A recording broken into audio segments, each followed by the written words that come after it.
Hello अस्सलाम वालेकुम friends, welcome to the video. Friends, आज की इस वीडियो में मैं आपको एक हॉस्पिटल मैनेजमेंट सिस्टम का रिव्यू करके दिखाऊंगा। आपको बताऊंगा कि इसमें क्या क्या फ़ीचर्स हमारे पास मौजूद हैं और इसको आप कैसे यूज़ कर सकते हैं। बेसिकली ये एक वेब बेस्ड एप्लीकेशन है हमारे पास, जिसमें एक पूरे हॉस्पिटल को आप मैनेज कर सकते हैं रिमोटली, या आप इसको कह सकते हैं कि कंप्यूटर के थ्रू आप इसको ऑटोमेट कर सकते हैं। अपने सारे सिस्टम को पेपर वर्क से आप निजात हासिल कर सकते हैं। तो इसको करना कैसे है, सबसे पहले आपको इस वक्त अपनी स्क्रीन पे नज़र आ रहा होगा कि इसका लॉगिन सिस्टम बहुत ही सिंपल है हमारे दूसरे सिस्टम्स की तरह। ये इसमें सिर्फ दो टेक्स्ट बॉक्सेस और एक बटन को रखा गया है। पहले टेक्स्ट बॉक्स में आप अपना ईमेल एंटर करेंगे, दूसरे में आप अपना पासवर्ड एंटर करेंगे और सिंपली आप यहाँ पे साइन इन के बटन पे क्लिक करेंगे तो क्लिक होते साथ ही ये आपको रीडायरेक्ट कर देगा इसके डैशबोर्ड के ऊपर। डैशबोर्ड एक बहुत ही इम्पॉर्टेंट पार्ट होता है किसी भी सिस्टम का, क्योंकि यहाँ पे आपको आधे से ज़्यादा चीज़ें यहीं पे आपको क्लियर हो जाती हैं। क्योंकि जो चीज़ें मोस्टली यूज़ होती हैं या जो मोस्ट इम्पॉर्टेंट चीज़ें होती हैं वो सारी चीज़ें हम उठा के अपने डैशबोर्ड के ऊपर रख देते हैं, ताकि हमें बार बार किसी चीज़ को ढूंढना ना पड़े और हमारा यूज़र जो है वो या हमारा एडमिन जो है वो सफ़र ना हो और उसको किसी परेशानी का सामना ना करना पड़े। तो इसी तरह उसी बात को मद्देनज़र रखते हुए हमने अपने इस हॉस्पिटल मैनेजमेंट सिस्टम के डैशबोर्ड को भी डिज़ाइन किया है। और जो मोस्ट इम्पॉर्टेंट फ़ीचर्स हैं, जो मोस्ट इम्पॉर्टेंट ऑप्शंस हैं हमारे पास, वो यहाँ पे आपको नज़र आएगा। सबसे पहले फ्रंट की बात करता हूँ। On the middle of the screen आपको OPD, IPD, pharmacy, operation theatre, blood bank और एम्बुलेंस की इनकम नज़र आएगी। इनकम बेसिकली हमारे पास बहुत ही इंपॉर्टेंट फैक्टर होता है और ये वो चीज़ है जिसको हर एक बंदा बार बार एक्सेस करके देख रहा होता है कि यार आज की कितनी इनकम हो गई, कल हमारी कितनी इनकम थी, लेट सपोज़ इस पूरे हफ्ते की हमारी कितनी इनकम होगी। तो वो सारी इनकम्स को कंबाइन करके यहाँ पे डैशबोर्ड में टॉप ऑफ द लिस्ट रखा गया, ताकि बार बार हमें वहाँ जाके डिफरेंट ऑप्शंस में सर्च ना करनी पड़े। बस एक ही जगह पे सारा इकट्ठा कर दिया ताकि हमें पता लग जाए कि हमारी इनकम कितनी होगी है। और इसमें सबसे मज़े की बात यह है कि ये टाइम टू टाइम अपडेट होती रहती है। जैसे ही इनकम इंक्रीज़ होगी तो डैशबोर्ड पे हमारे पास ये जो ऑप्शन है ये भी इसमें इंक्रीमेंट खुद ब खुद आता रहेगा। इसके साथ साथ हमारे पास एक यहाँ पे एक्सपेंसेस का ऑप्शन मौजूद है कि जो हमें बता रहा है कि यार हमारे इस मैनेजमेंट सिस्टम के मैनेजमेंट सिस्टम को यूज़ करते हुए या हमारे हॉस्पिटल के कितने एक्सपेंसेस हो चुके हैं, ईयरली, मंथली, डेली या किस हिसाब से हुए हैं, वो यहाँ पे अपडेट होते रहेंगे। इसके नीचे ईयरली इनकम एंड एक्सपेंसेस का एक अलग से ग्राफ रखा गया है, ठीक है। और ग्राफ में मज़ीद अगर आपको परेशानी से बचाने के लिए दो डिफरेंट कलर्स यहाँ पे दिए गए हैं। ग्रीन कलर जो है वो एक इनकम को दिया गया है और जो ये दूसरा रेडिश सा कलर है ये एक्सपेंसेस को दिया गया है। ये आप देख सकते हैं कि इस वक्त जो हमारी इनकम है वो काफ़ी ज़्यादा हाई है as compare to our expenses, ठीक है। नीचे थोड़ा सा मैं स्क्रॉल करता हूँ और आपको राइट साइड पे दिखाता हूँ। तो ये एक और ग्राफिकल शेप बनाई गई है, ड्रॉ की गई है, जिसमें डिफरेंट कलर्स बनाए गए हैं और डिफरेंट कलर्स डिफरेंट डिपार्टमेंट्स को रिप्रेजेंट कर रहे हैं। फॉर एग्जांपल ये जो ब्राउन सा रंग है ये OPD को रिप्रेजेंट कर रहा है, ये जो चॉकलेट सा है IPD, फार्मेसी, और ये ब्लू सा स्काई ब्लू ये पैथोलॉजी को, और ये जो ग्रीन है वंस अगेन ये इनकम को रिप्रेजेंट कर रहा है, ठीक है। मज़ीद थोड़ा सा नीचे स्क्रॉल करते हैं तो यहाँ पे हमारे पास middle of the screen calendar नज़र आ रहा है आपको कि कौन से दिन हमारी कौन सी एक्टिविटी हुई।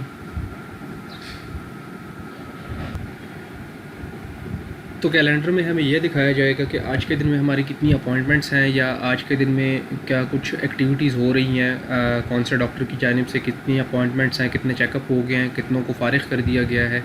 ये सारी चीज़ें आपको यहाँ पे कैलेंडर में दिखाई देंगी। कैलेंडर के साथ राइट साइड पे अगर आप गौर करते हैं तो ये हमारे पास एक लिस्ट आई हुई है। बेसिकली ये लिस्ट का मकसद ये है कि हमें डिफरेंट डिपार्टमेंट्स के बारे में पता चल सके कि हमारे पास डिफरेंट डिपार्टमेंट्स में कितने नंबर ऑफ़ एम्प्लॉइज़ इस वक्त काम कर रहे हैं एक्टिवली। तो सबसे पहले इसमें अकाउंटेंट का नंबर आता है।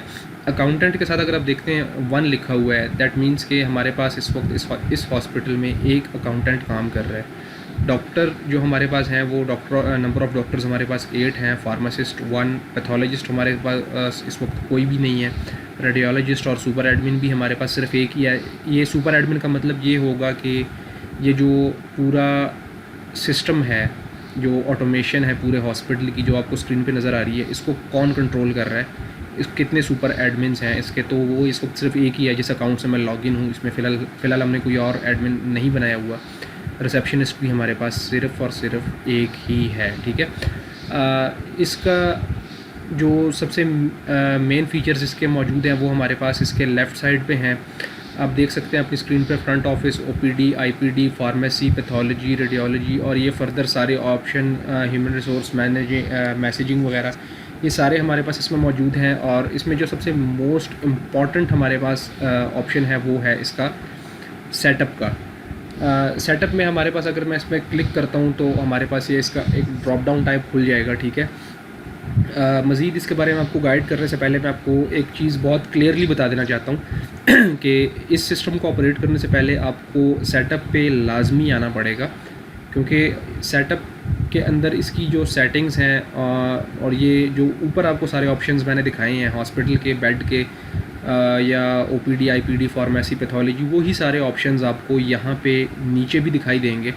मकसद इसका ये है कि ऊपर आपने जिस भी मॉड्यूल को यूज़ करना है उसकी सारी सेटिंग्स यहाँ पे सेपरेटली आपको पहले करनी पड़ेंगी। सेटिंग्स में आके यहाँ पे आप इसकी सेटिंग्स में आके उसको सेटअप करेंगे अपनी मर्ज़ी के साथ, तब वो चेंजेस जो हैं वो ऊपर जो यूज़र इंटरफेस है वहाँ पे इम्प्लीमेंट होंगी, तब ये सिस्टम चलेगा। करना कैसे है मैं आपको दिखाता हूँ। सेटिंग्स पे मैं क्लिक करता हूँ, ठीक है।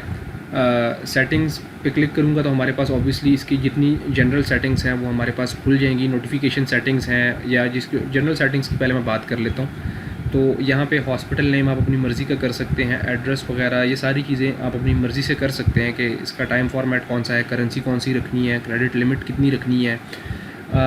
लोगो अगर आपने चेंज करना है तो आप यहाँ से कर सकते हैं, और स्मार्ट लोगो यहाँ से चेंज कर सकते हैं। ये सारी चेंजेस करने के लिए ये जो नाम वगैरह, एड्रेस वगैरह है, ये सिंपल एक एडिट का बटन रखा गया है। इस पर क्लिक करेंगे तो एडिशन आपकी ऑन हो जाएगी और यहाँ से आप इसमें सारी एडिशन कर सकते हैं। नोटिफिकेशन सेटिंग्स आप यहाँ से कर सकते हैं कि आपने जो एम्प्लॉयज़ हैं या जो आपके पेशेंट्स हैं उनको आपने किस तरीके से नोटिफाई करना है। तो यहाँ पे हमारे पास बेसिकली दो ऑप्शंस मौजूद हैं, एक एसएमएस का है और एक ईमेल का है। हर एक चीज़ के लिए आईपीडी पेशेंट को भी, ओपीडी पेशेंट्स को भी, लॉगिन क्रेडेंशियल्स को भी और रजिस्ट्रेशन, ये सारी चीज़ें ही जो है ये इन दो चीज़ों पे डिपेंडेंट हैं, एसएमएस और ईमेल। इसके अलावा हमने यहाँ पे थर्ड कोई ऑप्शन ऐसा फ़िलहाल नहीं रखा। ईमेल की सेटिंग्स आप यहाँ पे सेपरेटली कर सकते हैं कि आपने मतलब कौन से स्टैंडर्ड्स को फॉलो करना है, सेंड मेल को या एसएमटीपी को फॉलो करना है। पेमेंट मेथड्स आप यहाँ से अपनी मर्ज़ी से सेलेक्ट कर सकते हैं, ऐड कर सकते हैं, डिलीट कर सकते हैं। फ़िलहाल हमारे पास जो यहाँ पे पेमेंट्स इसमें मौजूद हैं वो हैं पेपाल, स्ट्राइप, पे यू और चौथा इसमें कोई ऑप्शन फ़िलहाल हमारे पास मौजूद नहीं है। रोल और परमिशन और फ्रंट सीएमएस सेटिंग्स। अच्छा, रोल और परमिशन की बात करता हूँ तो एडमिन है वो सिस्टम का, यहाँ पे हमारे पास एक्शंस में एडिट आ जाता है और असाइन परमिशन आ जाता है कि अगर इसमें हमने कोई और इसको परमिशन असाइन करनी है तो यहाँ से हम कर सकते हैं, ठीक है।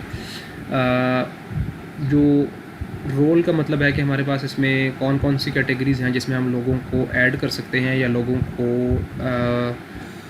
अपॉइंट कर सकते हैं। तो यहाँ पे कोई और अगर आपने ऐड करना है तो वो आप यहाँ पे मज़ीद कोई एडिशन भी कर सकते हैं, एडिट भी कर सकते हैं। एडमिन है, अकाउंटेंट है, डॉक्टर है, फार्मासिस्ट है, ये सारी हमारे पास कैटेगरी हैं जिनके ज़रिए हम कोई भी बंदे को किसी भी कैटेगरी में रख सकते हैं। फॉर एग्ज़ाम्पल हमने कोई बंदा हायर करना है तो वो फिर हम पे डिपेंड करता है कि वो हमने इसको किस कैटेगरी में जाके रखना है, ठीक है। इसके साथ साथ हमारे पास यहाँ पे एक ऑप्शन आ जाता है बैकअप एंड रीस्टोर का। तो बैकअप एंड रीस्टोर का हमारे पास जो सबसे बड़ा फ़ायदा ये है कि एक तो जो मेन फ़ायदा है वो तो है ही कि इसके अंदर जितना डाटा हमारे पास पड़ा है उसका हम एक बैकअप फ़ाइल बना लेते हैं और उसको एक्सटर्नली हम अपने पास सेव कर लेते हैं ताकि बाद में हम उसको यूज़ कर सकें। इसके साथ साथ एक और इसमें मज़े का फ़ीचर रखा गया है, वो ये है कि अगर आपने एक्सटर्नल किसी और सिस्टम की फ़ाइल को यहाँ पे इंपोर्ट करना है तो वो आप यहाँ से बहुत इजीली कर सकते हैं। वो कैसे करना है? सिंपली आप ये देखें, ड्रैग अ फाइल और क्लिक हेयर, यहाँ से भी कर सकते हैं, या सिंपली आप ये अपलोड के बटन पे क्लिक करेंगे तो आपके पास एक पॉपअप खुल जाएगा।